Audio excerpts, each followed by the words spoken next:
Don't worry, we're just going to do this for 15 minutes.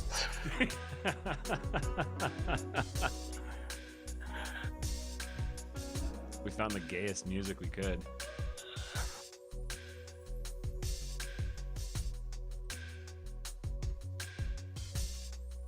I can't tell if the music's skipping or if it's got a whole bunch of loops in it.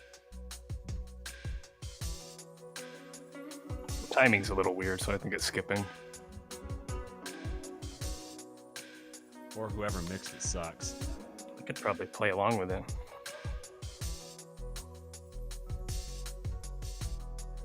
I wonder if I could, like, can I gradually... Yeah, I can gradually pull the volume down. We can do this all professional-like. Yeah, we're professionals. We're businessmen. I gotta use this stupid mouse that, like, is really imprecise.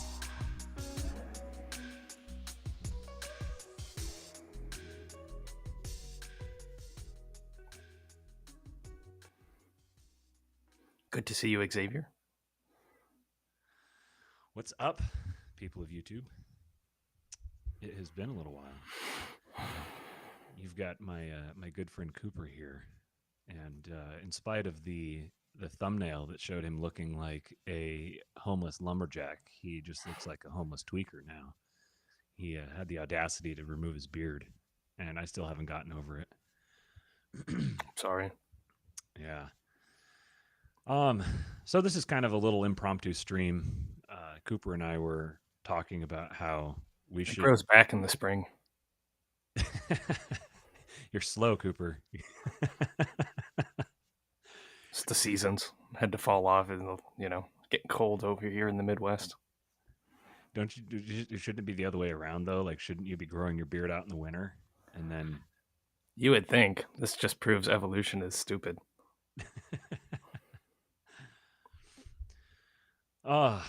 So weak men create hard times. Obviously haven't done a stream here in quite a while, and this isn't the first time that's happened, but I think this has probably been the longest I've ever gone without doing anything. I think you botched the thumbnail. I think you wrote soft men on that instead of weak men. Oh, did I? Oh, well, the thumbnail's right. The title's wrong. That's Freudian slip. Yeah. It kind of works both ways. But you don't get the double meaning of the soft and weak. Yeah, I should have gone back and looked if I cared, if I actually did show prep or anything. I would have gone back and looked to see if this is actually the longest we've ever gone without a show, but it's probably pretty close. But there's actually a good reason for that. We've been very hard at work because, as Cooper said, we're businessmen. We're very serious about our work. we let's see, where do I lead in with this?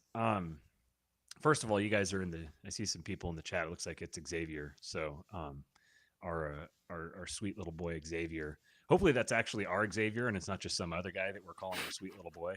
I guess if it is, then hey, what's up, Xavier? You're not the first Xavier that we know. I'm assuming it's probably our sweet little boy. But we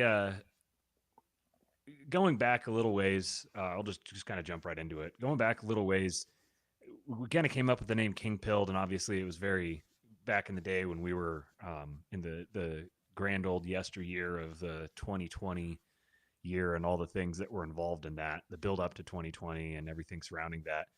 We had a lot of political content. And it says it's him. Yay. A lot of political content, and that was cool. That was back when I paid a lot of attention to politics. And obviously King Pilled was kind of a play on, we talked about Moldbug a lot, and so it was, we're going to King Pill these mofos. We're going to get people listening and reading Moldbug. And then Moldbug came out as Curtis Yarvin, and he's a little less interesting to listen to. But there was the whole big hoopla around the caucus that shall not be named and everything that went down with that. And after a while, it just kind of felt, I mean, like beating up retarded kids is fun for a while, but then eventually you kind of need something bigger and better to occupy your time. And I just didn't care to keep following everything that closely. I was kind of struggling for a while to figure out where to take some of these ideas, where to like what angle, what am I going to latch onto? And a lot of us that kind of went through the 2020 events and everything that immediately followed from that. Everyone's kind of talked a lot about having this like kind of a sort of like an awakening, but then kind of finding yourself in this confused spot where you kind of don't really know what to do. Like where do I go from here? What new movement am I going to attach myself to? And a lot of people have gone and attached themselves to various different movements. Some people have tried to create their own. It kind of seems like the term movement, like I can't hear the term movement now without thinking of bowel movements. And so then I kind of just don't want to be attached to a movement because I've got plenty of my own and I don't need any more. They're about as effective. Right. Yeah. Yeah. But this king pilled idea, I couldn't, it just is kind of a cool name that just occurred to us one day. And I just I couldn't get it out of my head, but I was like, what does it mean to be king pilled? What's the praxis? What's the king pilled praxis?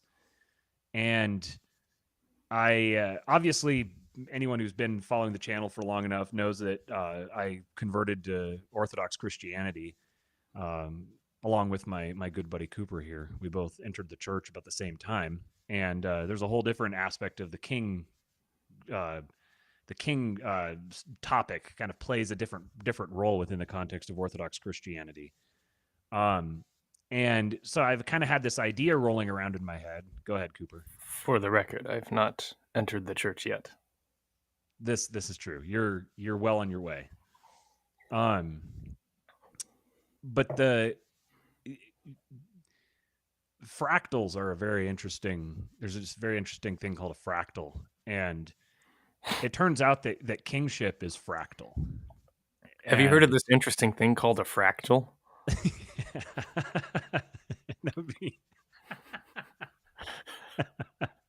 That's a good hook. Have you heard of this interesting thing called a fractal? It's a math thing. You got the please be patient, I have autism hat on. Yeah. So kingship being fractal, as I begin to realize this, that if you want a king in your society, which I think most of the people who wind up around these here parts are very sympathetic to the idea of having a king, it really is going to start with the people in the society themselves. It doesn't happen top down. You don't get a king and then everybody becomes amenable to the idea of a king. If you want a king in the society, it's going to start with the people in the society embodying kingship themselves. They're going to begin living and acting as kings over their own domains. And in so doing, they're going to essentially, to use a woo-woo word, they're going to manifest the king. That king is whether it's your Red Caesar or a czar or whomever you're looking for. If you're upset that he hasn't shown up yet, it's because we don't deserve him. We're not ready for him. We haven't made the ground fertile for him to plant his kingdom, to kind of strain a metaphor there. So there's this saying that everyone's very familiar with that the title kind of alludes to, that I screwed up the title itself, but the thumbnail is correct. That weak men create hard times create strong men create, I guess it would be strong men create soft times. Strong men create easy times, and then easy times create weak men. Kind of moving around the terms there, but you guys get the idea. And we're very much, I think, in the weak men have created hard times, or soft men have created hard times. We're very much at that point now. We're getting there. I don't know if we're quite there, but we're certainly well on our way. Yeah, we're much further into it now than we were a few decades ago, and it's kind of anyone's guess how much further into it we're going to go before we start turning the corner.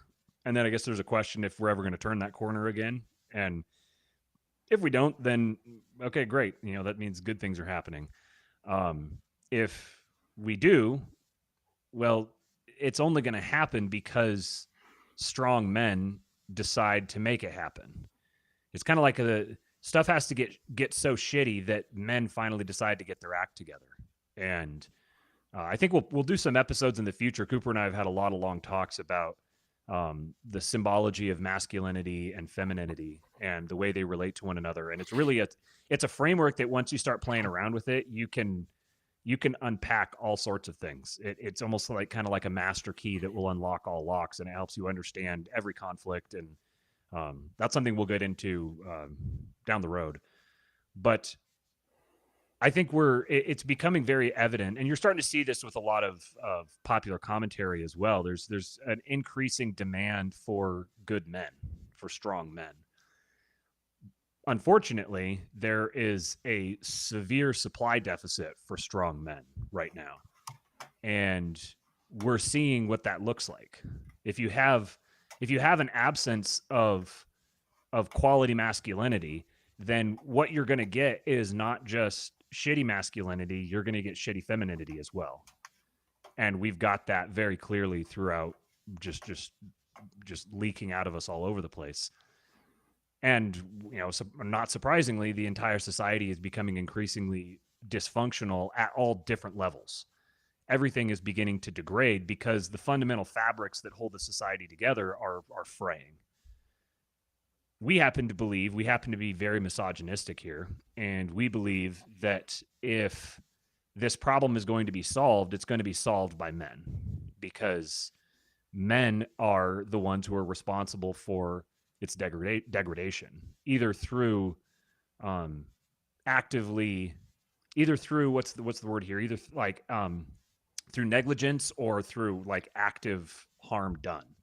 In either case, men are responsible because the buck stops with men. So as this idea began coalescing in my head, I was like, man, king-pilled. So to be king-pilled is to recognize, is not just to be like, hey, I want a king, stupid politicians, why aren't you a king yet? But to actually be king-pilled is to recognize that you're going to have to become the king yourself.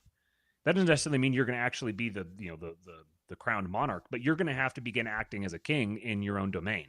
This is a message that there's actually a lot of evidence that this message really resonates with young men, if not put exactly like this, because this was the whole Jordan Peterson phenomenon. He was starting to tell people, clean your room.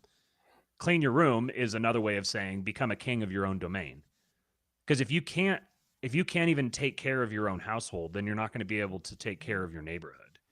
If you can't take care of your neighborhood, you're not going to be able to take care of your broader community. You're not going to be able to take care of your city. You're not going to be able to take care of your country. So if you're dissatisfied with the current state of the country or your own state or even just your city, then you have two choices. You can sit back and just kind of fire off pot shots, be part of the peanut gallery and complain about it, which is actually a very feminine approach, because really the women, we'll get into the masculine and feminine thing here a little bit. The woman's responsibility is to reflect back to the man the world that he has created, the world that he's reigning over. This was the role of Eve in the garden, that she was there essentially to listen to creation. This is why she's listening to the serpent. Her responsibility is to listen to creation and then reflect back to Adam, whose responsibility is to exercise dominion over creation, to name the animals, to assign the identities, to create the boundaries, the borders around the individual animals, the ideas. And her job is to say, okay, here's what you're doing. Here's the effect of to reflect back, almost as a mirror, or even a black mirror, to reflect back to Adam what he's doing.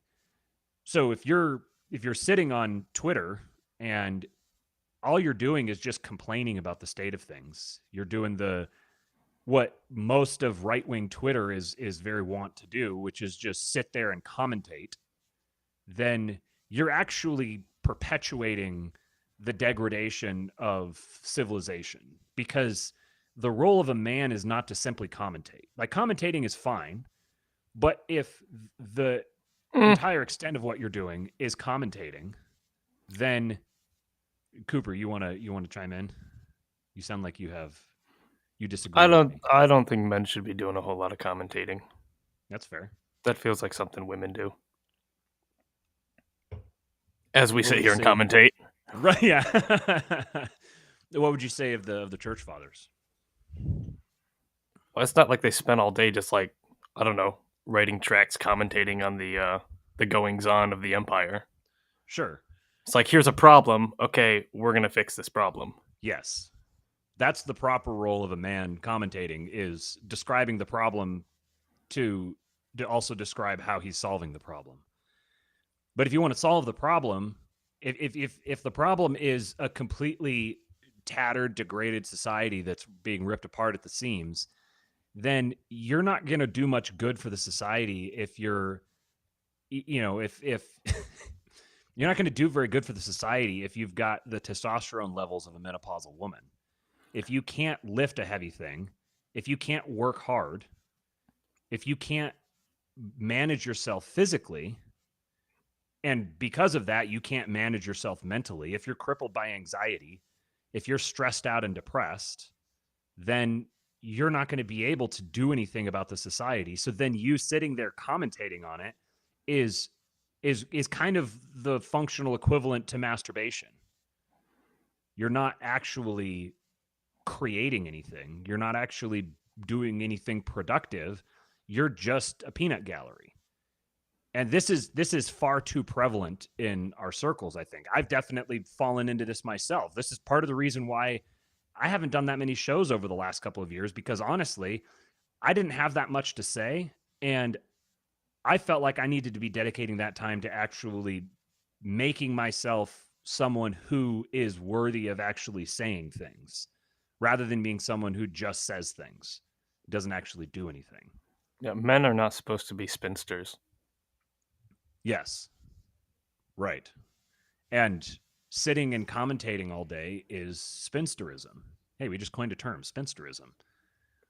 So you got to stop your spinsterism.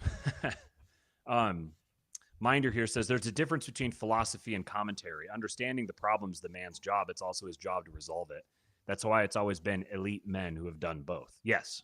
Yes. Yeah, but our society is full of guys not doing the solving. They're just talking about it. Right. Right. And I don't think that it's the failure is, it's a failure of masculinity. Like the guys who are doing the commentating are not elite. No.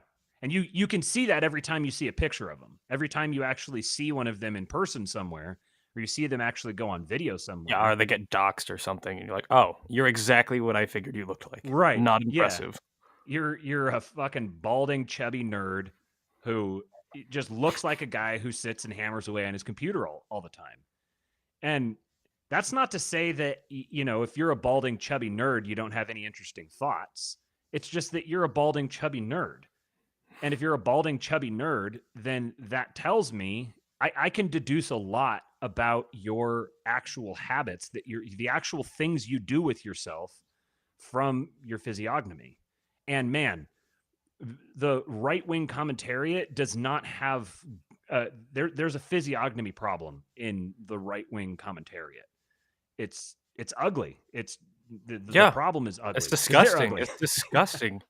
And then they cope by calling themselves the vanguard of, the important ideas.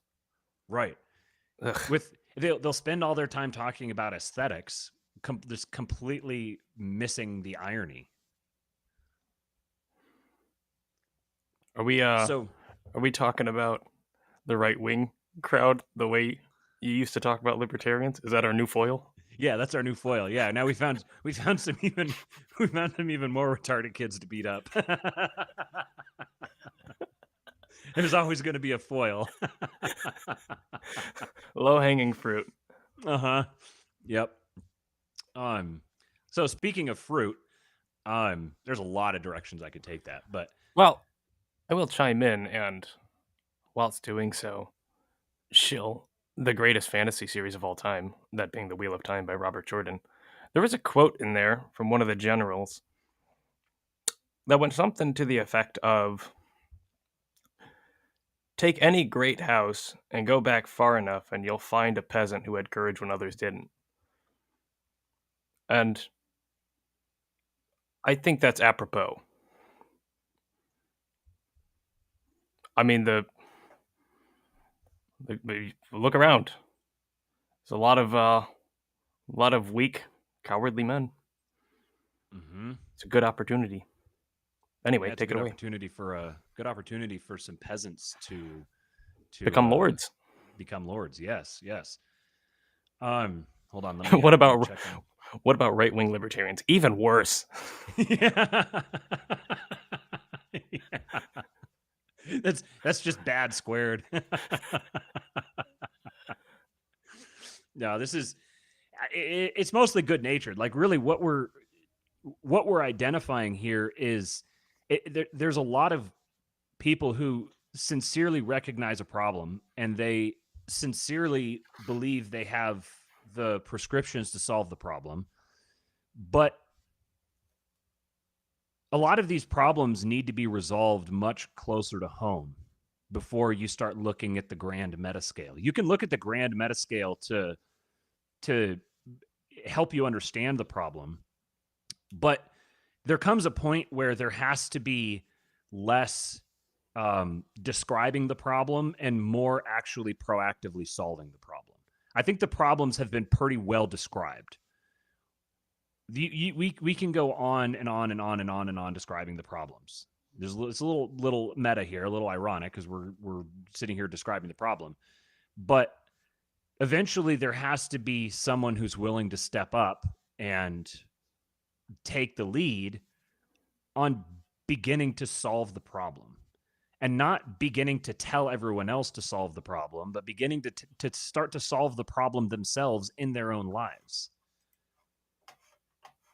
So there's two broad schools of thought that us being somewhere between moderately and extremely autistic online, we find ourselves in. I'm the moderate one, you're the extreme one. We find ourselves in circles with unique thoughts. And a couple of them, well, let me back up on this just a second. So the physiognomy problem. I think the physiognomy problem is it's just another manifestation of the underlying problem, which is that the society is physically sick, or no, the society is mentally sick because the society is physically sick, and the society is physically sick because the society is spiritually sick. All of these things are true at the same time and effectively in the same way, and you can't truly solve any one of them without solving all of them. So yes, go to church, find a church and start going to it. What really got me a lot more serious about the show was getting I described the problem so much better than anyone else. What really that's a good point from Xavier. It's honestly so easy to be above average in almost every domain now. Right. You just have to be like moderately competent and you're going to be above average because the mean is dropping so far. So what was I saying here? So physiognomy, spiritual sickness, physical sickness, mental sickness. Go to church. Yeah, so go to church. Obviously, that's the most baseline prescription, and it sounds trite, but trust me, if you actually start going to church and taking it seriously, things are going to change. You're going to notice a change. That's what I was going to say. This is what really made me get a lot more serious about the podcast a couple years ago. Is I wasn't going to church, but I was talking about religious ideas and stuff on the show here, and I had people in my DMs telling me, "Hey man, thank you so much for everything you're doing. You've been a huge influence on me. Because of you, I decided to start going back to church, reconnecting with family. I applied and got a promotion at my job, all this stuff." And I was like, I'm not even going to church. How can I be getting DMs from people saying stuff like this to me that it's like I'm motivating, I'm inspiring them to go do something that I'm not even doing myself. So I started going to church, and what is it, 3 something years later, my whole outlook on the world has completely changed. Everything has dramatically changed. I have a completely different perspective, set of motivations, understanding of the future. Just down to the most fundamental level, everything has completely changed for me. But I want to be careful with how I say this. That's not enough. It's not enough to simply start going to church. You need to let these changes begin to pervade every aspect of your life. If you are, your body will tell you, your body is like a neon sign advertising the choices that you've made. You are your body is a temple of the Holy Spirit. This is a phrase like everyone has heard. Everyone's heard your body is a temple of the Holy Spirit. A key observation a key idea that differentiates Orthodox Christianity. Cooper and I, we're Orthodox Christians. One of the key ideas that really sets Orthodoxy apart from most of Western Christianity is the recognition that you are not a spirit or a soul that's just inhabiting a meat sack. You are you are your body. If you had a different body, you would be a different person. This is something that the consciousness researchers are stumbling upon and going to continue to stumble upon, that you can't just port consciousness out of a body and have the same entity. You are your body. And if you don't take care of your body, then it's going to manifest as not just physical sickness, but as mental sickness and as spiritual sickness. These things all go hand in hand. This is why you can look at someone who is deranged and you can see it on them physically. You can see that person is unwell because the thoughts you think, the beliefs that you hold will actually manifest in you physically. Unfortunately, as with basically every other thing that matters in our current state of things, everyone's understanding of physical health is also completely FUBAR. This was very much made evident during the events of 2020. And that's really what I think for a lot of people, in the same way that it made a lot of people reconsider their political beliefs, it also made a lot of people reconsider their beliefs about health and nutrition and fitness. And I'm very much one of those people. So there's two circles on the internet, two circles of people who have ideas built around a couple of significant figures who have become big influences on Cooper and I. Yeah, Matt, why don't you tell them? What have we been up to? Where have we been the past few months? So for the past few months, let me just see real quick here, Biblical Anarchy podcast, going to church, but also going to a good church. Yes. And not just showing up and being plugged into the church is transformative. Yes. Mm-hmm. Yes. If you take church seriously, it'll transform you. And then you'll be led to transform your family, then your community, and on from there. Bingo. Yes. That's exactly right.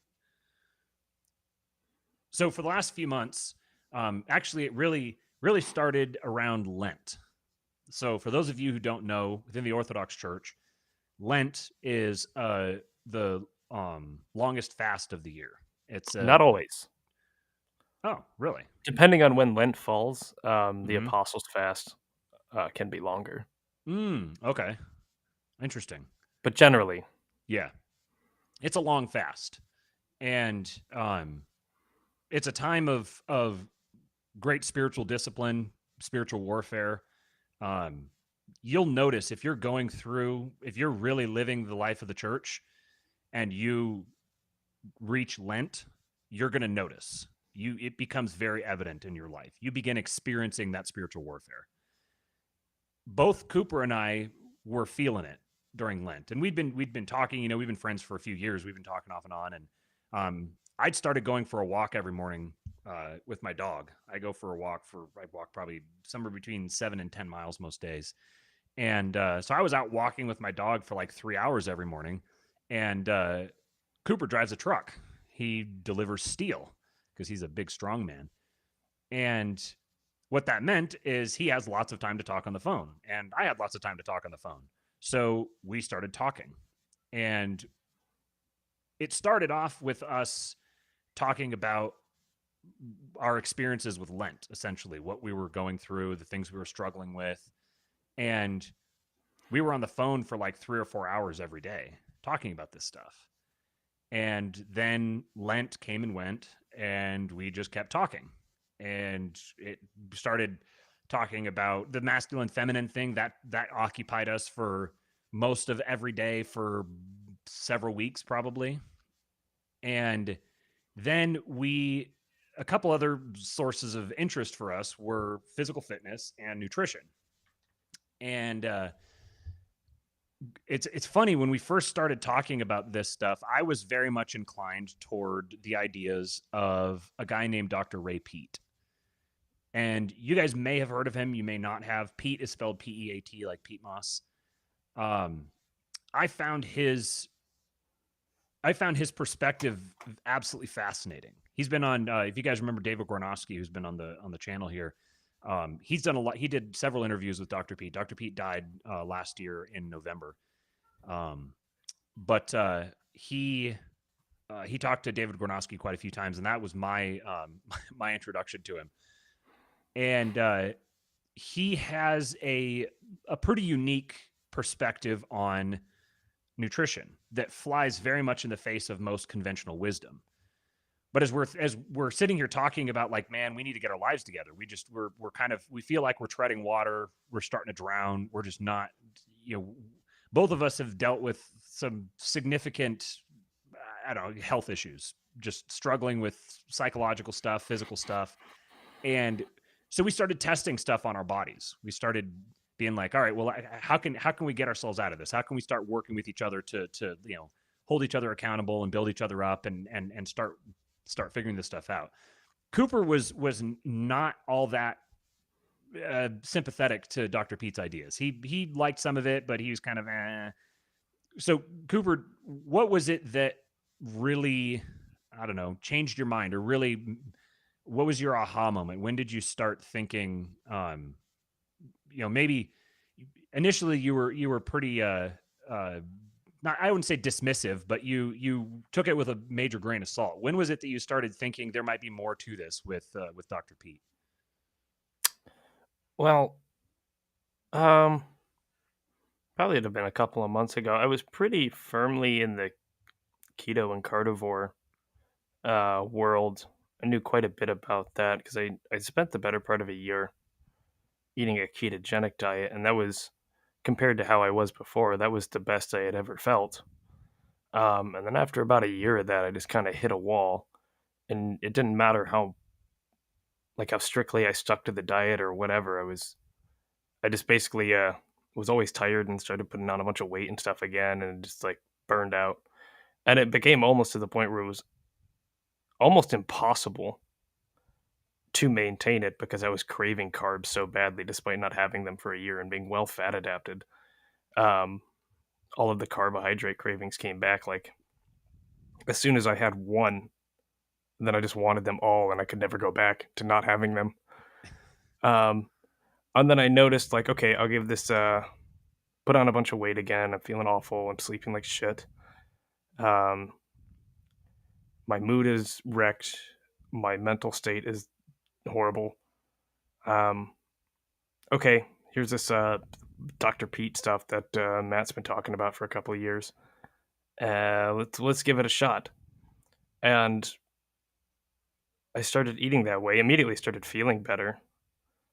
And despite eating more calories, I was losing a lot of the weight that I had put on. So I was like, huh, there might be something to this. Filling out in the chest and the shoulders and stuff like that, just overall looking and feeling a lot better. And then I started kind of doing a deep dive on on the thinking and the science and things like that behind it. Still have a lot to learn, but um, it makes a lot of sense. Hmm. So the gist of Dr. Pete's ideas is he gets as often happens with the internet, some of his the specific things he's talked about get turned into memes. So one of the memes you may have seen is essentially that Dr. Pete prescribes like a 12 pack of Coke a day, and as long as you drink a 12 pack of Coke, you're going to be good. Um, the thing that gets really emphasized with his perspective on health is sugar, and because sugar is something he considered a core nutrient, very much in the face of what we've pretty much been conditioned to think about health. Um, but really, the basis of his approach was optimizing thyroid health. I remember. I remember another thing that kind of tipped the scale for me when it kind of like, okay, having come from the keto and carnivore world, I was already kind of well versed in the history of nutrition in the country. For example, like, okay, the same people who gave you the food pyramid and who told you saturated fat was bad, well, they also say sugar is bad. And I'm like, well, they were wrong about the other two, so they're probably wrong about this as well. That happens to be the line of thinking that I have no idea how ban happy they're getting, or how I don't know what YouTube thinks of big tobacco. So I'll just say that line of thinking can be applied in other domains as well. I'll leave it at that for now. Um. I love tobacco. Hmm. Yes, I have come to as well. Um. So I support big tobacco. yeah, yeah, big tobacco. If you want to advertise on our podcast, we will more than happy. We would more than Yeah, happy to take give it. us a lot of money, Uh please. huh. So thyroid health. So Dr. Pete, he began as he's actually studying women's hormones. This was back in I don't know, the back in the Middle Ages, essentially, something like the 50s, 60s, in that range. He was one of the first people to really begin identifying the problems with what's now become known as seed oils, so polyunsaturated fatty acids. And Xavier here in the chat, our friend who we've been working with on this project. He's had GI issues for a really long time, and he when we started talking to him about this stuff, we said, "Here, start eating like this," and he was pretty skeptical. You're just like, "Just do it, just do it." And he was like, "Okay." He started doing it, and his GI issues were like went away almost immediately. And he's been telling us, he's been giving us regular updates that as soon as he stops eating PD, then his GI issues come back. Um, many such cases. So the gist of Dr. Pete's prescriptions is that you need to be eating to optimize your thyroid health, because if you're not, then essentially all of your hormones are going to go to shit. And if your hormonal performance goes to shit, then the rest of your life is going to fall apart. You're not going to be able to function properly. You're not going to sleep well. You're not going to poop well. Your digestion's going to be bad. Your skin is going to be bad. You're going to be more susceptible to disease. You're going to have way less energy. Your brain's going to be foggy. You're going to have low testosterone if you're a man. Your sex hormones are going to get all out of whack. You're going to be a lot slower healing. What else? Probably that. Essentially, hormones are really, really important, and if your hormones are out of whack, then everything else is going to be as well. And in this current age, if the if you truly believe, as many people who watch this channel and who are in our circles here, if we genuinely believe that times are going to get really hard, that I don't know, resources are going to be lean, or that there's going to be mobs running through the streets, or collapse of the financial system, or anything like that, then you don't want to be struggling with constant fatigue. You don't want to be struggling with brain fog. You don't want to have like nasty constipation that debilitates you. You don't want to be slow, like have slow healing. You don't want to be struggling to have energy, struggling to sleep, struggling to get out of bed every day. if you are experiencing those things, which these are all things that I've been struggling with for years. If you're experiencing these things, then if the shit actually does hit the fan, you're screwed. People who are in great health, who really have their shit together, they're going to struggle. So if you're not in great health and you don't have your shit together, you're going to struggle all the more. This is more important than figuring out where you want to invest your money, or what career you want to have, or where you want to live. This stuff Or is even more fundamental than that. or waxing poetic about like elite theory or something like that on the internet. Right. If you can't sleep at night because you're cortisol maxing, because your body's all stressed out because you don't know how to feed it properly, then you don't need to be wasting time trying to convince people of your pet political theories. You need to get your own life together. This is like the most baseline fundamental. After go to church and get involved with the life of the church, this is the next most fundamental thing that you need to do, is get your health together. Especially if you're a man. Especially if you're a man. Because if you're a man, your responsibility is to be marrying a woman, if you haven't already, and putting babies in her. And you want to have healthy babies. You don't want to be putting babies in a woman that are going to come out all fucked up. You want to have healthy kids. And even if they do come out healthy by the grace of God, then you need to be sure that you are an example to them as they grow up. You don't want to be the dad who's breaking down and he's got knee problems and his back injury, and he's kind of overweight and sort of looks schlubby and his hair is thinning, and like you don't want that to be the memory that your kids have of you. You need to be into your 40s, 50s, 60s and have tons of energy, be strong, be capable, be active, and be alert and attentive. If you're, especially, there's the phenomenon now where people are getting married and having kids much later. And at the same time, you're getting men who are hitting their peak much earlier, their physical peak, and then they're just degenerating all throughout their 30s and 40s. Guys in their 40s who look like they're 60 because they don't know how to eat. They don't know how to take care of their bodies. And I'm very sympathetic to these guys because I'm one of them. I've been in this boat for years now, realizing, like, coming to grips with the fact that I'm in my mid 30s. I turned 35 in December. I can't freaking believe it. It's very hard to believe that I'm 35. I remember when my dad was 35. I was in high school. I can't believe I'm 35. And it's taken me this long to get my shit together. But you don't want to be in that boat. You don't want to be in your 40s or in your 50s and lugging around a spare tire and brain foggy and having skin issues and super low testosterone and everything that goes along with that. Yeah, your dick doesn't work. Right, yeah. Yeah, if you're going to have kids, your dick better work. This is your responsibility as a man. It's your responsibility as a man to have an aesthetically pleasing physique for the sake of your wife, for the sake of your kids, and for the sake of the men around you.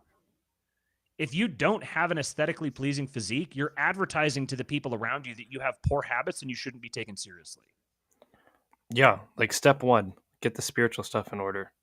That's priority. Step number 2, get your health in order. Step 3, not only like get your body working, like your body, like make it not actively dying, but then make it beautiful. We make our temples, like our actual physical temples where we go to worship, we make them beautiful. That's one of our values. If we, as Christians, are temples of the Holy Spirit, I think it's incumbent upon us to make ourselves beautiful. And not obviously not for the sake of vanity or anything like that. But I do think it is a duty that if you have kids, you should make your temple beautiful as an example to them. If you're married, it is your duty as a man not only for the sake of like protecting your family, but giving your spouse a rockin' body. This is a duty. You need to do this. Because if you want them to be healthy and you want them to be attractive, your kids and your wife, you got to take the reins and lead them. Set the example, and it'll happen. It'll flow downstream from there. Absolutely. So, in the realm of nutrition, the ideas that we've been very persuaded of recently is the ideas of Ray Peat, focusing on um, really optimizing thyroid health, which the effect of optimizing thyroid health is improving your metabolism. And the metabolism is kind of a buzzword, but really it's kind of like the engine of your body. It's the way that your body processes energy. And we could get really spiritual with this, talking about energy. There's a thought that we had recently that I think a lot of the reasons why people tend to look at their bodies um, as like a finite resource. You kind of tend to look at it like, all right, I got my body is kind of like my car that I bought, and it's just going to be steadily breaking down throughout my life. Through the early part, it's going to be great, and then eventually it's going to start wearing down and breaking down, and it's got a finite um, lifespan, which it does. Like we're not our physical bodies right now as they are. Most of us are not going to live forever. We're going to die eventually, but that death doesn't have to be a slow, gradual degradation into misery. Our bodies are capable of healing themselves. You just have to give your body the fuel that it needs. So it's not like we've been conditioned to mistrust our bodies. We've been conditioned to not listen to cravings. If your body's craving something, it's like, no, your body's bad. You can't listen to it. Your body's going to deceive you. And I happen to think that this is latent Calvinism in the collective American psyche, where we are totally depraved. Us humans are totally depraved. So our physical material bodies, there's this like neo-Gnosticism where our physical material bodies are not to be trusted. You can't listen to anything your body tells you. You have to overcome your body.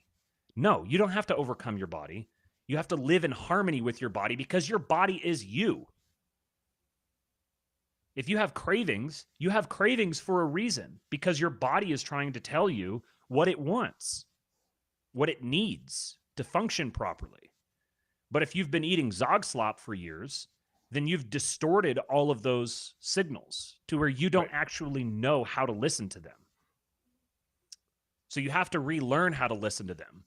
But that may require, depending on how long you've been mistreating your body, that may take a while. It may take a while to undo all of the harm that you've done to it. One of the most harmful things in the modern American diet is PUFAs, polyunsaturated fatty acids.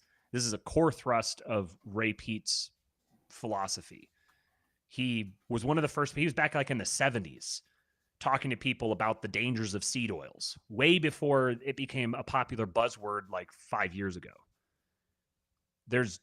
If you want to understand that, we're not going to give a whole technical breakdown of it right now. If you want to understand that, then there's resources that you can find to understand exactly what PUFAs do. But essentially, at the most fundamental level, what they do is disrupt your metabolism.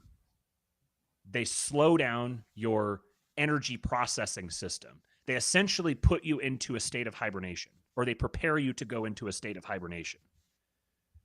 There's an interesting I was waiting for biblical anarchy here. I knew he was a Calvinist. I was waiting to hear what he'd say to that.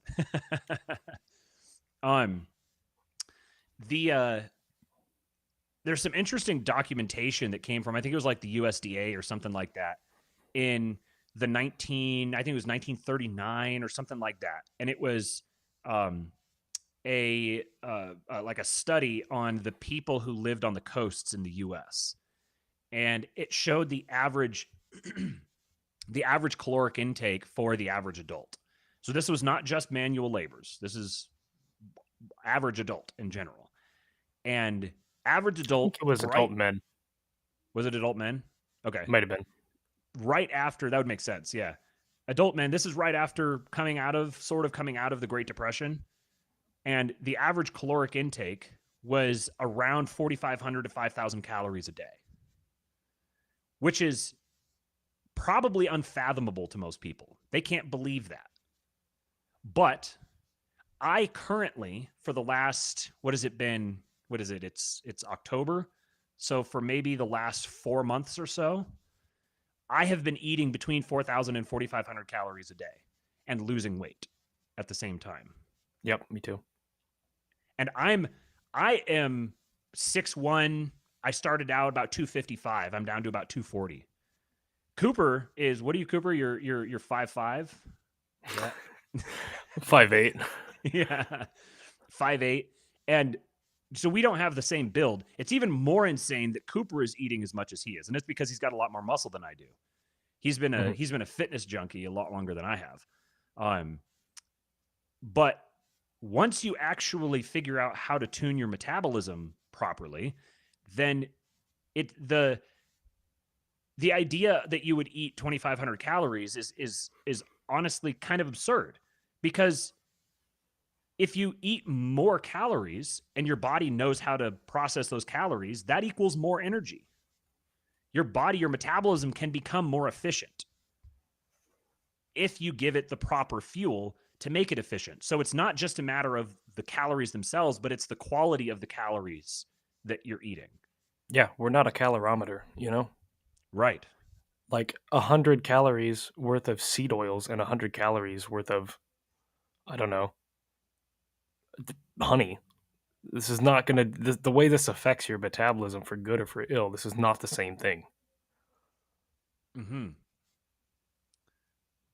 But we've been conditioned to, number one, the how said the pyramid scheme, the food pyramid, um, and then decades of propaganda, anti-saturated fat propaganda. So this is, if you really want to get at the heart of it, PUFAs, the seed oils. So to define these, it's like canola oil, vegetable oil, flaxseed oil, linseed oil, grapeseed oil, um, um, Soybean. soybean oil, all those different oils. These are primarily polyunsaturated fats, and they were formerly used as like engine lubricant, and they were like an industrial product. And then the invention of plastics essentially put the producers of PUFAs out of business. So they no longer had an application for all of these products that they were producing.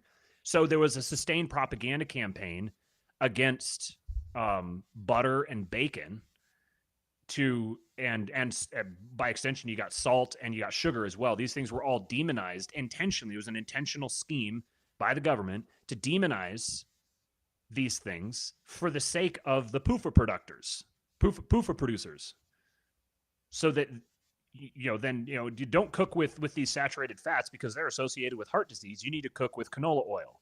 You need to use fucking Crisco. That's what you need to cook with. And it's the closest thing you could do to just straight up poisoning your body. They're absolutely catastrophic for you.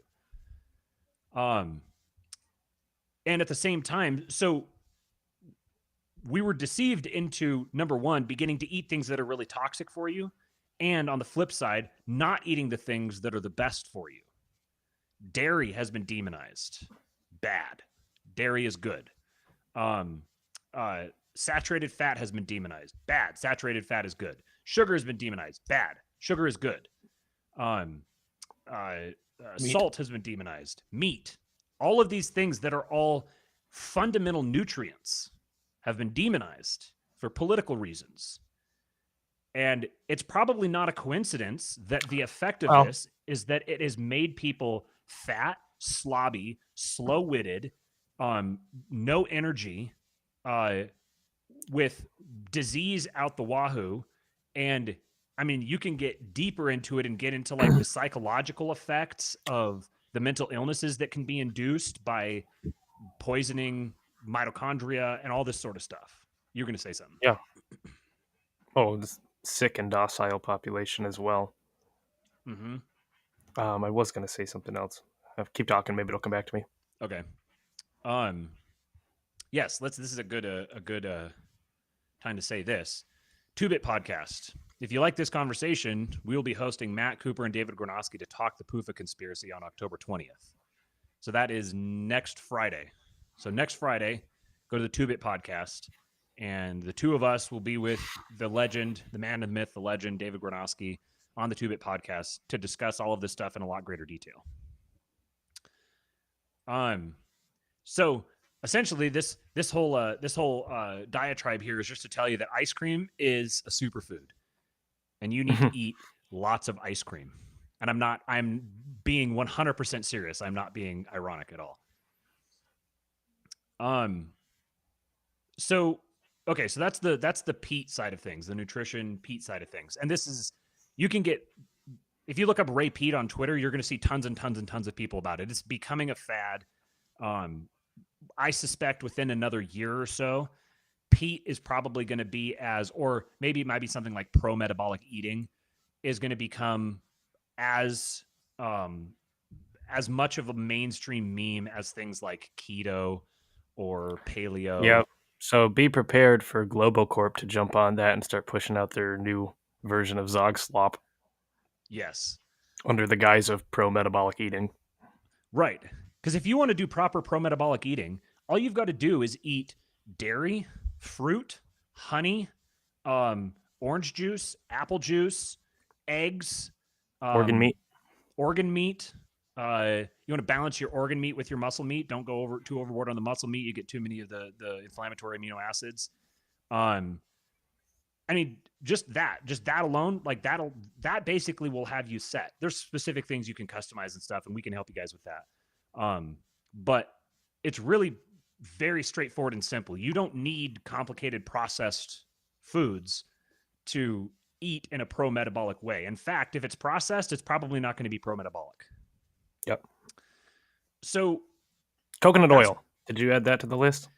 Oh, yeah. So I was going to mention that. So coconut oil is, we've been doing a test with me over the past, it's probably been maybe like 5 weeks now, because we got a little disrupted in the middle. My parents came and visited for about a week, and I was not able to I ate like shit while they were here.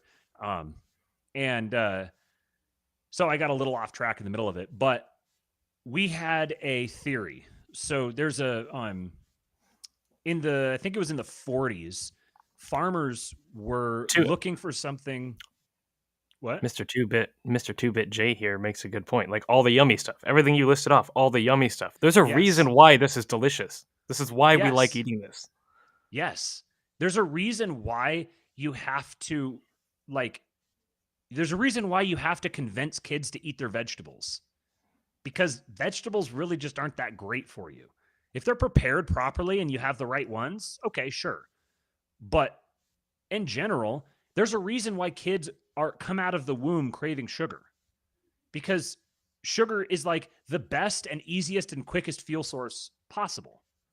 There's a reason that all of these things are associated with pleasure, because if you listen to your body's going to tell you what it needs, as long as you haven't completely distorted it through giving it, like sending it the wrong signals because you're feeding it the wrong things. Like an example that Cooper likes to use is if you're craving blueberries, it's because your body wants the nutrients in the blueberries, the antioxidants, the vitamins, whatever it is. Your body craves blueberries because it wants the things in the blueberries. If you go eat a blueberry slushie, then your body's going to think that it got blueberries because it had that blueberry taste satisfied.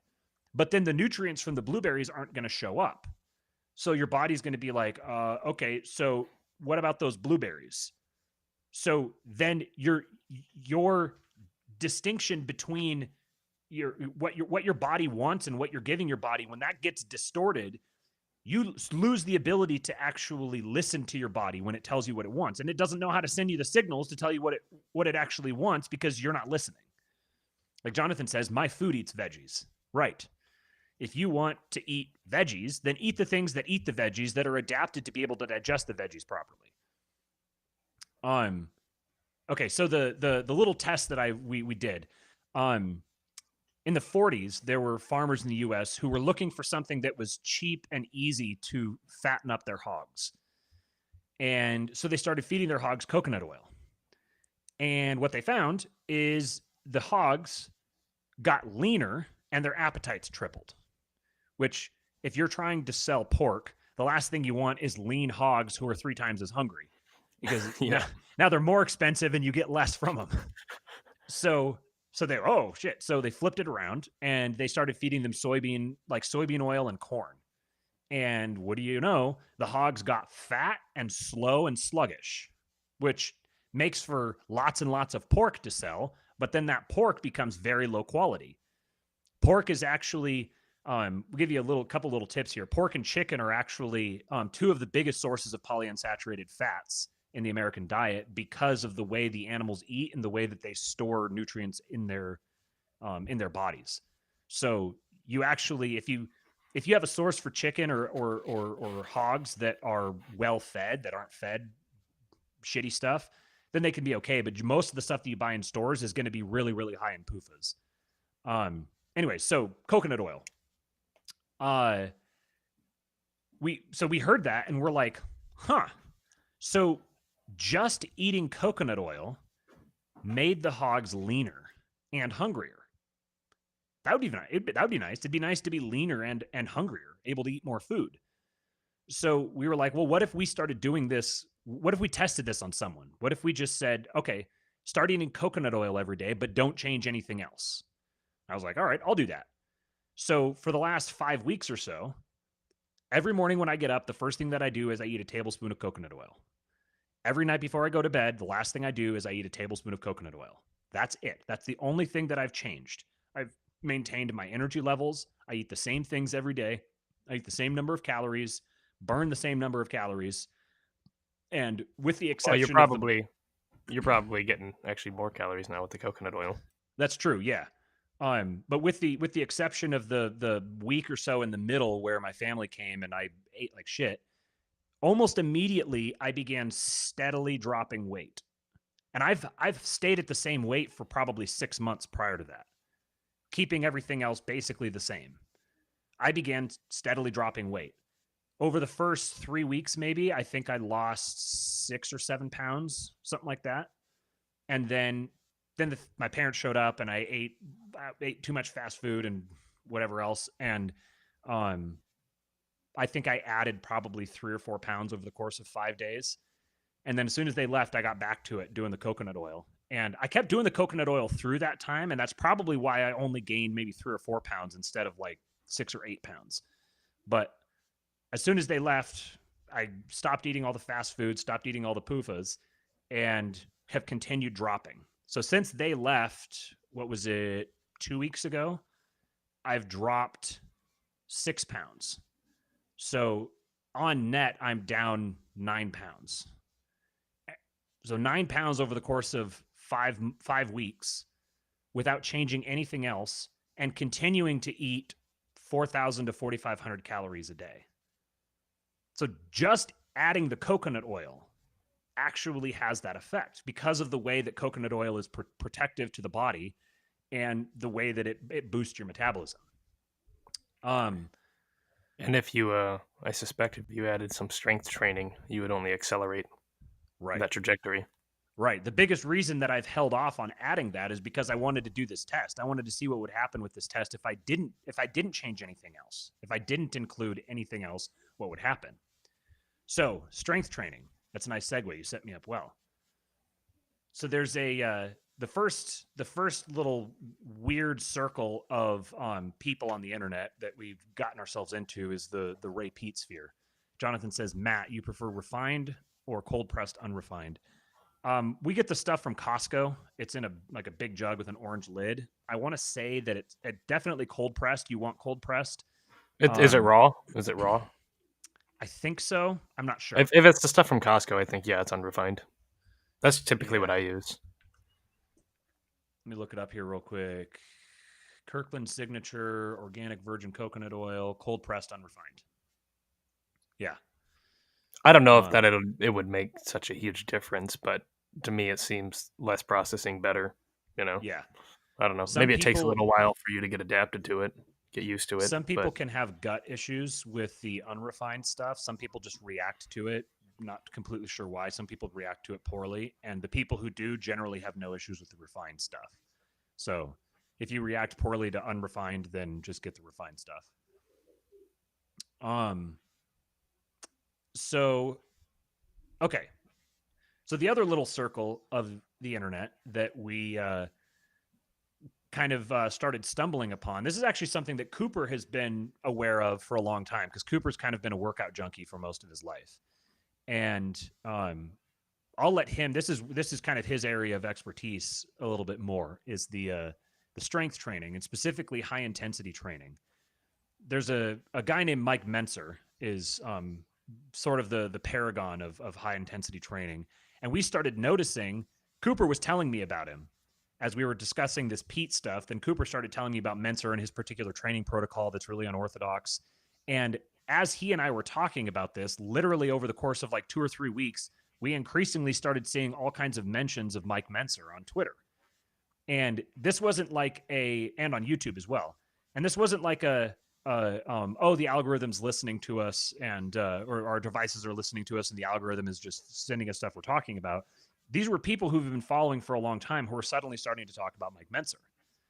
And all the videos and stuff are all very recent. He's starting to kind of come into vogue again.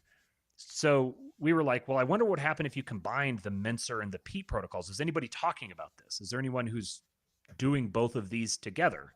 Because it kind of seems like they would actually fit together really well. It seems like they go together they're both really unorthodox, but they actually have a lot of if like primal legitimacy, sort of the whole thing of like ancestral people and ancestral diets is kind of hokey, but there is some validity to thinking about what people would do, how they would act if they weren't in this overly technocratic society. Um, and both of them have a lot of legitimacy in that way, in the ways that they're unorthodox. So explain for the viewers, Cooper, the kind of the story and the philosophy of Mike Menser. well, I suppose I'll back up and establish my credibility here a little bit. Insofar as I've known about Menser for a couple of years now. In fact, I've been kind of sitting on putting together a program that's in line with some of his high intensity principles for a long time, which we'll get into in a little bit here as to what we've been up to the past few months. But yeah, I remember talking to Matt. It would have been a couple months back, talking about like, just this is another one of my like autistic uh, fixations. Fixations. Yeah, so I remember mentioning it to Matt, and yeah, like he said, sure enough, over the next few weeks, we started seeing more and more things popping up. And then I said, this is going to get popular. Give it like a month, and everyone's going to be talking about this. And that seems to be what's happening.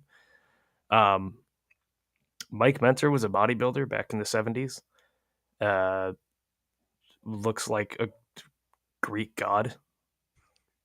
Is probably one of the best physiques that's ever existed. In fact, I don't know if it's still the case, but at least at the time, he was the only person who had ever gotten a perfect 300 in bodybuilding competitions for his physique more than once. So very, very, very handsome fella. Um, he had an approach to working out that was built off of some of the work done by a guy named Arthur Jones, who was the inventor of the Nautilus equipment. Yeah, there's Mike Menser looking sexy. Man, he's so handsome. In any event, what it boils down to is he believed that there was a rash of an epidemic of overtraining, especially in the bodybuilding world, um, and that rather than doing a whole bunch of volume or working out for an hour and a half, 3 times a week or more or whatever, people should approach fitness very differently. That being, you should work out maybe once or twice a week, but go very, very intense for one set. Because, like, okay, think about it. Like, what is the goal? What is it that we're doing when we go to the gym or when we're working out? Is the goal to hit an arbitrary number of reps to make the weight go up, number go up, or is the goal to use the weight to fatigue the muscle to then stimulate growth and strength? Well, obviously it's the latter. I think everyone would agree with it being the latter. So if that's the case, then why not just go into the gym, torture muscle as quickly as possible, and then go home and then rest and let your body do what it's supposed to, what it's designed to do. Um, Give me another leading question, Matt. So what is your what is the process of muscular growth? How does that happen? How does high intensity training make that happen? That's a good question. It is. Well, the three things that you need for hypertrophy being, in simple terms, get bigger and stronger, bink and strong. The three things that you need is, um, oh, come on. Now it's going to slip my mind. We were just talking about this, Matt, the other day. Yeah, we were. I can't. I can't remember what it is either. So when I go lift a Metabolic heavy stress, thing, metabolic yes, stress, mechanical tension, and muscle damage. yes, Those are the three things that are gonna stimulate that process of hypertrophy. Um, so if that's the case, then do that. Do that, and you can. It just so happens that you can do that in maybe a quarter of the time that the standard approach to fitness would call for. Um, Simply by doing one set of relatively heavy weight, going at a very slow tempo, and hitting failure, and then being done. And to give an example of why this works, or at least the logic behind it, this is an example I use a lot to explain why you should only do one set to failure and then be done is like, okay, scenario A, you're doing bicep curls. And according to kind of the standard way people tend to work out, you're going to go into the gym, you're going to do your bicep curls. You're going to maybe do five to eight reps or whatever. And then you're going to rest. And then you're going to do another set of 5 to 8 reps. And then you're going to rest and do another set of 5 to 8 reps. And then you're going to rest and then move on to the next exercise if you're doing like 3 sets. And let's say you're doing bicep curls, the amount of time it takes you to do 5 to 8 reps of bicep curls, maybe 10 seconds, just cranking them out. So the total amount of time that your muscles were actually doing any kind of meaningful work, insofar as being under tension, would have been about 30 seconds. If you think each set takes about 10 seconds, you're looking at 30 seconds just for easy numbers. But the whole amount of time you spent doing this one exercise is, so 10 seconds plus 10 seconds plus 10 seconds.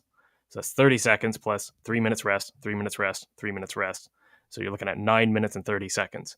So you spent almost 10 minutes doing one exercise. And that's assuming that you're, not just kind of like dragging your feet or hanging around and screwing off. Versus scenario B. You go into the gym, you go to do bicep curls, and you do one set taking, we'll say, 4 seconds on the concentric, maybe 2 seconds all out squeeze at the top, and then another 4 seconds eccentric for one rep. So it takes you 10 seconds to do each rep. And let's say you do, 5 to 8 reps before you hit failure. The amount of time that you spend, if you're moving, let's say, you're doing 5 to 8 reps, but you're moving at a tempo of 10 seconds per rep, you're looking at like, I don't know, 60 to 90 seconds um, per set before you hit failure and you literally cannot do another one. So in that amount of time, and then you rest for 3 minutes and move on to the next exercise.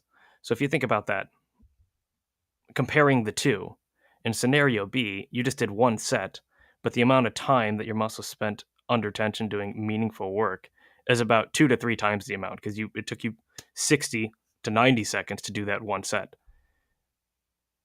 So you're looking at a minute and a half plus, 3 minutes rest, so 4.5 minutes. 4.5 minutes compared to 9.5 minutes. So in less than half the time, you just did 2 to 3 times the amount of work, and then you can go home. That is enough to just stimulate that's what we're after, fatiguing the muscle. That's what we're after when we go to the gym. So just do that. Do it nice and slow. You won't get injured. Take, 20 to 40% of what you normally work with, take that off. Just go really slow. Yeah, that's kind of the logic behind the high intensity approach that Mike Mentzer would advocate for. That's kind of an example, a case study of how that would look.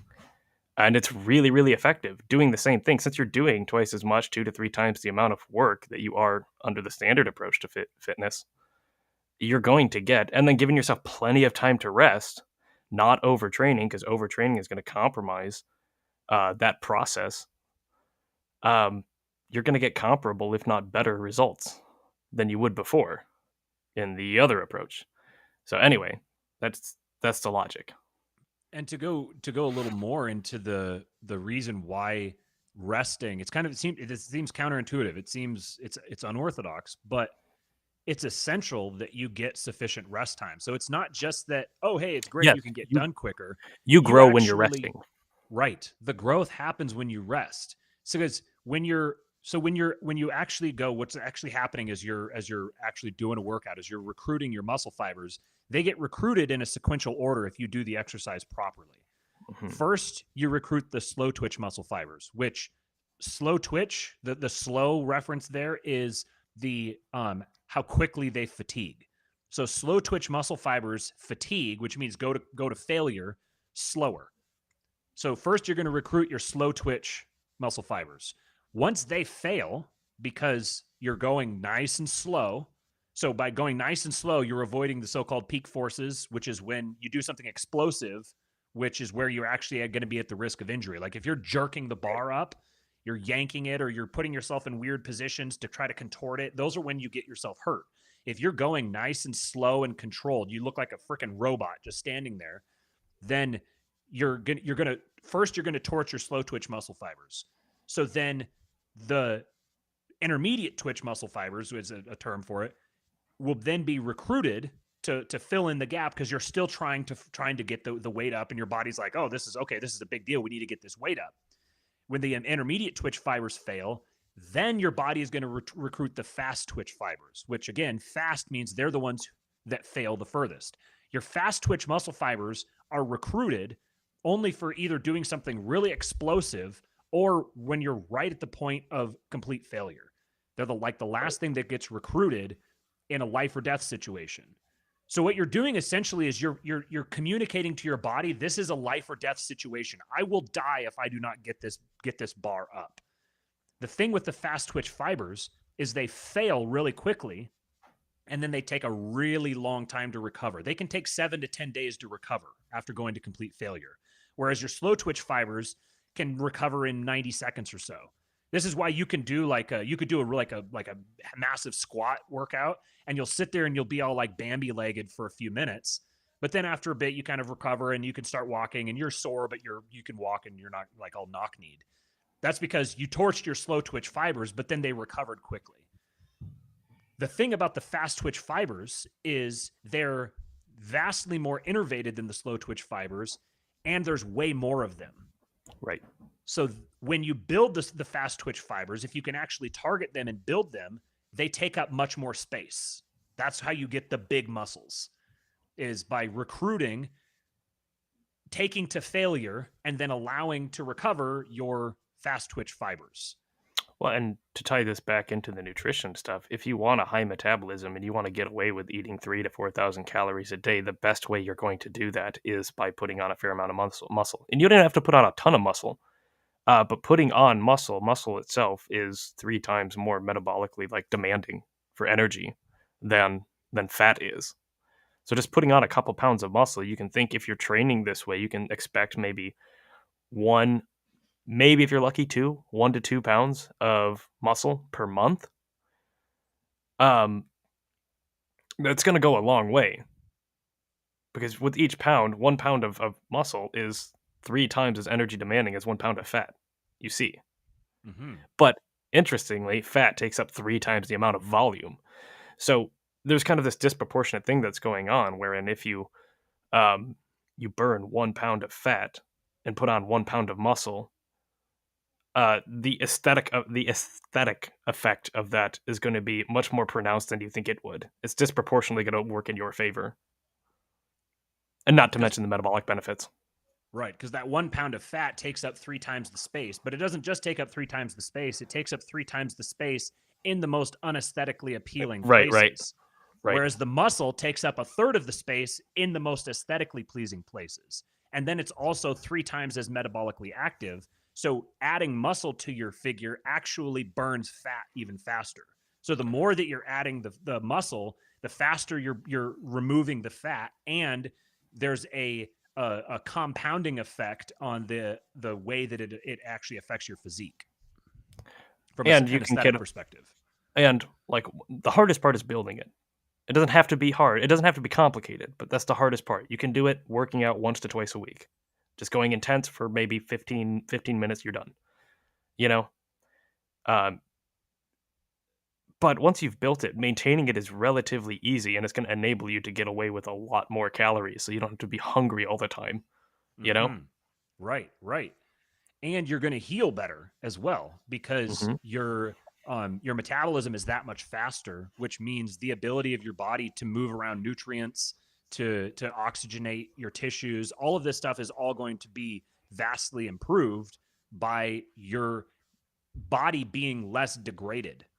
Yeah, So I mean, having the best thing you can do for your metabolism if you wanna raise your metabolic rate is, like, take a year, stop putting in the shit that's actively harming it. Even if you don't even put in, like, you don't, start min-maxing on all the good stuff and minimizing all the bad stuff. Just, like, cut out the obvious things that are bad for it, seed oils, etcetera, starches, and then put on, like, 10 pounds of muscle. You will radically change your life just doing that. yes. And the amount of energy that you burn at rest not doing a single thing is gonna be way more. So that's not even taking into account physical activity and calories that you expend or energy expenditure during the day. And just sitting at rest, you're going to burn way more calories doing that. So Mm-hmm. those are the two best things you could probably do for your metabolism. Put on some muscle, stop eating seed oils, basically. Yeah, right, right. And then you can refine it and tweak around the edges to get your ideal outcomes.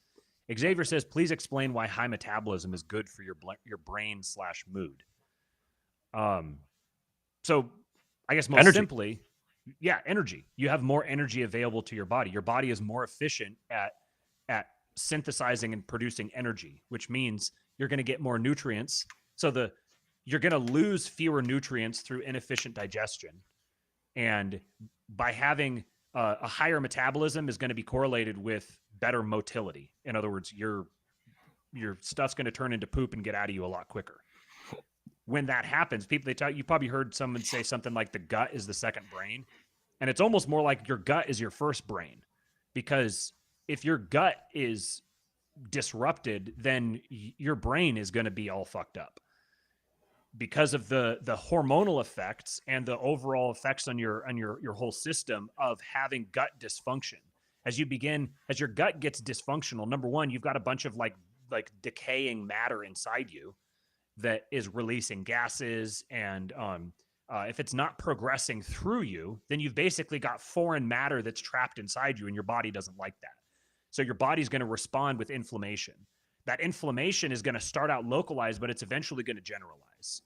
The other thing is that if you have a low metabolism, is necessarily going to correspond with a slower brain, because the your brain is very resource intensive. So the more your brain is demanding of your body that your body can't fulfill, the foggier it's going to make it feel, because it's going to be like a car trying to run on bad fuel. It's going to start chugging. If you think about, here's an example. Bears, when they come out of hibernation, they go pig out on animals and berries. When they're getting ready for hibernation, they eat nuts full of PUFAs and fish full of PUFAs. Mm-hmm. Because eating the nuts and the fish is going to induce this state of torpor. It's going to induce this hibernation state for them, where everything gets slowed down, because they're going to be going into this hibernation phase where they're not going to be taking in nutrients. So their body needs to slow down and make it as and make them what's the word here? Expend as little energy as possible to manage the basic functions. So when you're eating PUFAs and compromising your metabolism, whether by eating PUFAs or by not giving it adequate nutrition, or by eating things that inflame your gut, all of these things are all going to naturally lead to brain fog, or to slow thinking, or to inability to concentrate, or to a perpetual state of anxiety. You're basically putting yourself into a pre-hibernative state, torpor. Right. But then if you're in a stressful situation, now your body has these warring impulses where you're going into a hibernation state. So your body's desperately trying to slow you down, while at the same time you're being stressed out, and you have whatever environmental things that are stressing you out, family, job, politics, whatever else, that is causing cortisol and adrenaline spikes, which the cortisol and the adrenaline spikes are inflammatory themselves. So it's going to start creating a positive feedback loop that's going to make you more inflamed, slower brained, and just overall more and more unhealthy. And it's that unhealthy cycle is going to feed itself. You have to break it.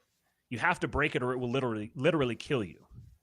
So if you are struggling with anxiety, or symptoms of low testosterone, like low energy, low confidence, struggling to concentrate, feeling sleepy in the afternoons, can hardly keep yourself awake, sleeping like shit, all these symptoms, these are symptoms of your body telling you you're dying. Your body is telling you, hey, retard, we're dying. Do something about it. Which, that in itself is stressful, especially once you begin realizing it. So there is no just sort of half-ass your way out of this. You have to take the bull by the horns and then cut his throat and eat him. You have to proactively grab your life by the balls as a man and dig yourself out of this hole. Because if you don't get your health in order, especially if you're 30, 40, 50, if you don't get your health in order, even if you're 25, I'm telling you, if you're 25 right now, you're going to start feeling it soon. You may feel like you're on top of the world. No matter what you eat, you got washboard abs. It doesn't matter what you do or where you go. You're just always feeling great, got tons of energy. That's not going to last. You're going to hit a wall eventually. And the longer you wait to address that, the harder you're going to hit that wall and the worse you're going to feel. So, Xavier, did I effectively explain why high metabolism is good for your brain or mood?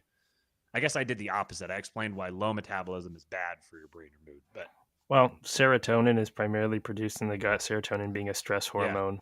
Yeah. That's one example of if your gut is all screwed up, then your brain's going to be all screwed up. Yeah, the three hormones that you're really trying to avoid that are all produced in a stressful state are serotonin, cortisol, and estrogen. And this is oversimplifying, but just for rough purposes, you can basically think that these three are kind of like the three horsemen of death that always travel together.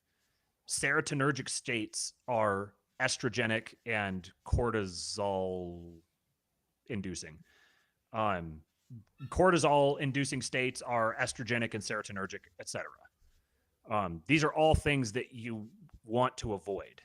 These are natural processes for your body when it's responding to a stressor, but there's no reason to needlessly induce these stresses to your body because we already have so many environmental stresses that we're subjecting ourselves to all the time. So you want to minimize through your diet and your fitness protocols, you want to minimize stress on your body. This is why a high intensity training program is so important, because like I said earlier, like, you know, we're kind of trained to think of our bodies as being like this clock that's wound up and it's just going to run out eventually. There's an element to which that is true. Like, your elbow is only going to be able to do this so many times in your life.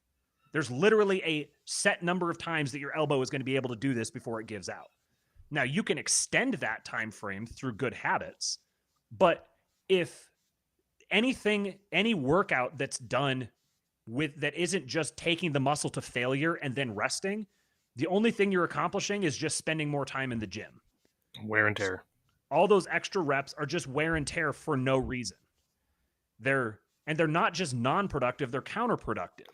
Oh, and furthermore, like, yeah, you want to minimize stress. So when it comes to your fitness protocol, because the best thing you can do for your metabolism, bar not putting dog shit in it, is putting on a bunch of muscle. So you want to train because you want to put on the muscle, but you don't want to chronically stress yourself. So just go in, do what you need to do the stress, like, you do your workout, do it in as little time as you need or as possible, and then go home and rest. You know, Right. like, instead of going 3, 4 times a week, working out for an hour, hour and a half, 2 hours every single time, you're just like swimming in cortisol. Stop doing that.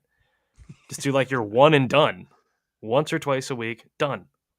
And you'll notice when you do a proper high intensity training workout, you're going to Mhm. notice a distinct difference Oh, yeah. compared to a normal workout. Oh, yeah. You're going to feel like you're going to die. It's not going to last, but like, you're going to It's hard. recognize that you just did something different to your body. It's not pleasant. It's hard. Yeah. It's a mental thing more than it is a physical thing, in my opinion. But Right. the trade-off is you can work out for less than a half an hour a week, you know? Right. That's the trade-off, is like, okay, you can do this really, really difficult, unpleasant thing. And, you know, it takes you 15 minutes and you can go home. Maybe you do that once or twice a week. Or you can do this thing that's kind of unpleasant and takes up a bunch of time because you're doing it for an hour and a half, 3 or 4 times a week. So, like, that's the trade-off. Do you want, like, just go hard, be done, and you can have the rest of the week to yourself? Or you can, I don't know, or you can waste a bunch of time hanging out with It's your sort of buddies or whatever. it's sort of the equivalent of a sprint versus a marathon. Marathons Mhm. are retarded. Like, Yes. there's a reason that the where the name comes from. It's because the dude, when he finished it, he fell over and died. Like, I don't know why that somehow become, oh, we should do that too. That's a great idea. But nobody has fallen over and died from sprinting. In fact, really all you need, if you want to run, you just need to sprint like once a week. Seriously, like, sprinting once a week will probably have better results for you than going running for 5 miles every fucking day. It actually, that's a fact. It will. Mm-hmm. Because you're like, your body's not designed to run everywhere. Your body's designed to run when it needs to. So all you need to do is just tell your body, hey, this is what it feels like when we run. So there, okay, you got that? Okay, that's what that's how it is. And then if you take that to the point of failure, to the like the lifting example, if you're lifting to the point of actual failure, your body experiences that failure and says, that sucked. We don't want to fail at that point anymore. So if we're going to be subjected to this stimulus, then we need to improve, strengthen, build muscle such that we don't fail at that point anymore. Yeah, So then next time you won't fail at that point. You'll fail a little further on, and your body's going to do the same thing. Yeah, it's an adaptation. Right. It doesn't take that long. It's not that hard. It's not complicated. So Jonathan here in the comments, he said, testimonial. I've switched to a HIIT style workout, decreased my workout down to 2 sessions a week from 3, and cut my sessions down to half the time. I've had more body compositional changes in the last 6 weeks than I have in the last 6 months. The same thing happened to me. Mm-hmm. So these are Cooper and Jonathan here are both guys who are working out regularly. And Jonathan here, he's working out 3 times a week. And now he's working out half the time and experience. So he's not going from getting off his couch to starting to do something like this. He's going from regularly working out to doing a HIIT style program, and he's experienced, what do you say, more body compositional changes in the last 6 weeks than I have in the last 6 months. Mm-hmm. So this is what we've been working on for the last several months. We've been putting together this program because, hearkening back to the beginning of this episode, we recognize that there is a very bad, extremely online physique problem in the right-wing Twitter sphere, whatever we call ourselves, whatever our overlaps here. This little political milieu of like right-wing dissidents is mostly full of autists and spurgs, and there's nothing wrong with that, but I've seen your guys' pictures. I've seen what you look like. And I hear you guys complaining about how stressed out you are, how unhappy you are with your life, how unhappy with your jobs. I hear you guys complaining about this stuff. And that's part of the reason why it's dissatisfaction with these sorts of things that leads people to political movements. Someone who's perfectly satisfied and happy with what they're doing doesn't give a shit about a political movement. I don't care about a political movement right now. I'll care about a political movement when I can buy the political movement and I can make it do what I want it to do. That's when I'll care about it. For now, I'm interested in the stuff that I'm working on every day, and I'm interested in refining my own physique and improving my own health and getting better energy every single day and feeling better, no longer struggling with chronic pain. That's what I'm interested in. So that is and not only that, the kind of the King Build message we started a business. Hey guys, that's what we've been working on. We started a business. We're businessmen. With our good pal Xavier. Yeah. We we still talk on the phone every single day, except now we don't talk on the phone for like 3 or 4 hours. We talk on the phone for like 8 hours. Yep. Because we're constantly working. But so we put together this program specifically because we want to help you guys out. We've noticed these effects for ourselves. We feel better.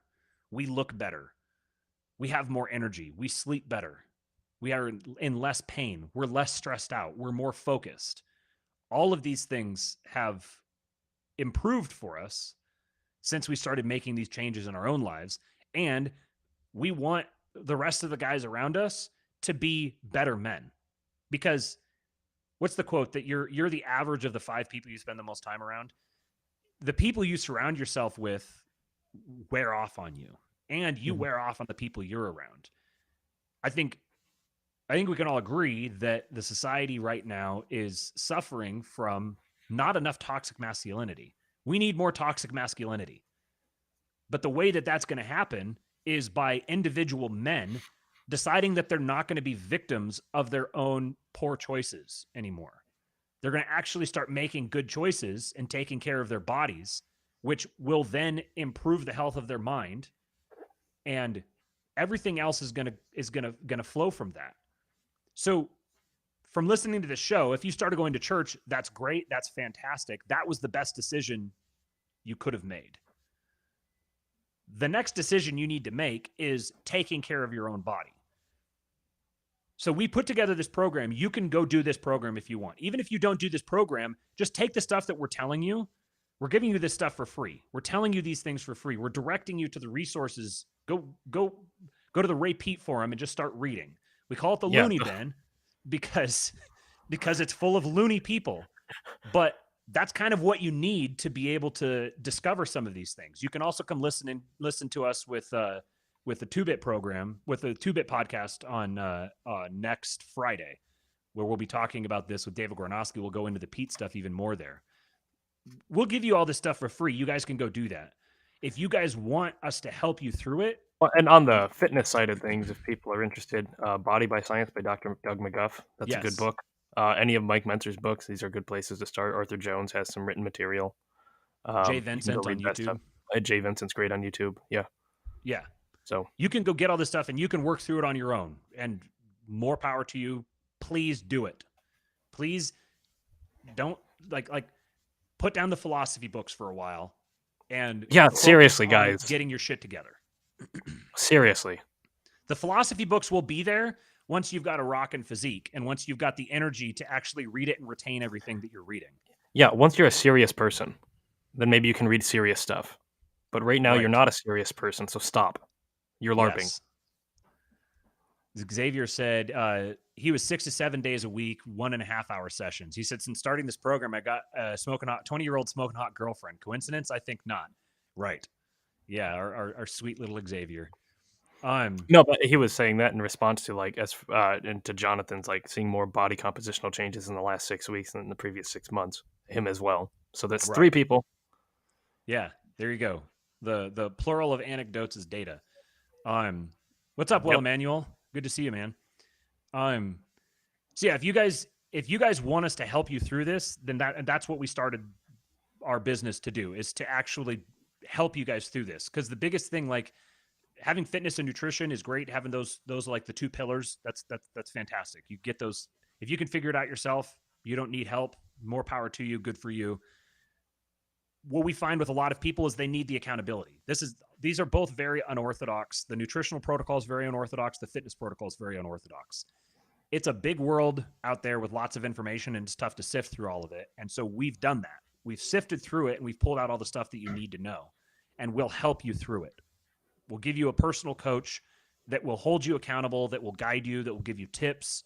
And as of right now, that's me. Right. Cooper will be your personal coach.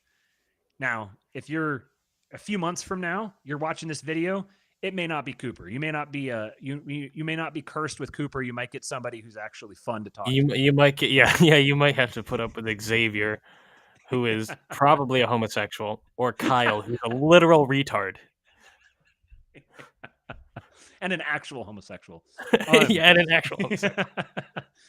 But yeah, if you guys are interested, there's a link in the what do you call it? The description of the YouTube the YouTube video. There's a link in the description. You can schedule a call with me. I'll answer your questions. I'll describe the details of the program, and we can see if you're a good fit for it.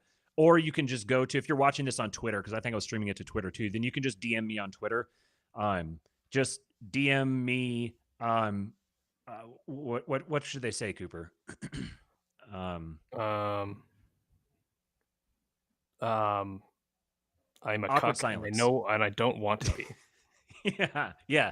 That's what you need to DM me on Twitter. DM me, I'm a cuck, and I don't want to be. DM that to @RealKingPilled on Twitter, and you'll get me, and we'll set up a call so we can see if you're a good fit for the program. We also do have a Discord server that you could join as a part of if you sign up for the program. Yes. What else? We have a website that's thirdpositionnutrition.com. 3RD Position Nutrition, and we have a blog, a Substack that's linked. You can get to from our website, where our dear friend Elwood is regularly writing posts that are pretty fun and entertaining and informative. So check that out. Yes. The Discord is called the Hyperborean Lodge. That should give you an idea of what the ethos is there. We've got a good group of guys in there already, and there's tons and tons and tons and tons of resources that we've put in there. So we'd love to have you in there. We'd love to be able to help you guys out. We'll be doing some more episodes here going forward. We're going to do get a little more in depth on the history of Mike Mentzer. We're going to do there's some conspiracy aspects to his story. And then we have the episode we'll be doing again with 2-Bit Podcast next Friday at hold on, let me get you guys the exact time for those of you who want that. It will be at 6 p.m. Central Time. 6 p.m. Central Time on Friday, October 20th on the 2-Bit Podcast. We'll be talking with David Goronowski and the good guys of the 2-Bit Podcast about Ray Pete and PUFAs. I think that's all I had. I don't think there's anything else. I've got a guy wanting to join the program that's doing a call with me here in a little bit. So I got to get running. Is there anything else we missed, Cooper? Yeah, I think we're good for now. Sounds good. Appreciate you guys. Marshall Forward, our one of our most loyal subscribers, he threw us a super chat, $4.99. He said, "The king has returned. Welcome back, Matt." Yes, the king and his vassal. I came back with my vassal this time. I prefer Grand Vizier. Yeah, Wormtongue, Grand Vizier Wormtongue. That's right. And I'm going to be officially. This is big news. This is very important. You guys need to know this. Officially, as soon as I complete the last little bit of the Body by Science by Doug McGuff book, I'm going to be starting the Wheel of Time. It's a big deal. I'm glad you guys stuck around for that. Yeah. All right. See you guys.